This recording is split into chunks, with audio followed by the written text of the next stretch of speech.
See here in this problem, here phase leading compensating network is given here.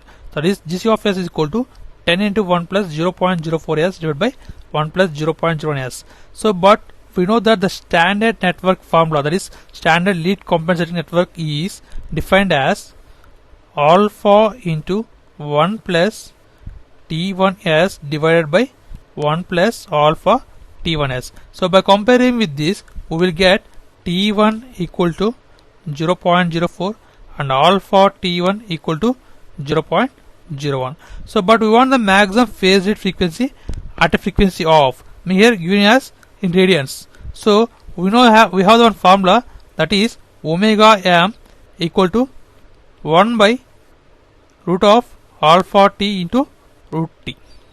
Okay, now substitute here, t means t1. Okay, now substitute these two values here. So this will be here and this will be here. So then we will get 1 by root of alpha t1 means 0.01 into 1 by root t means 0.04. So by using the calculator, we will get the value is 50 radians per second.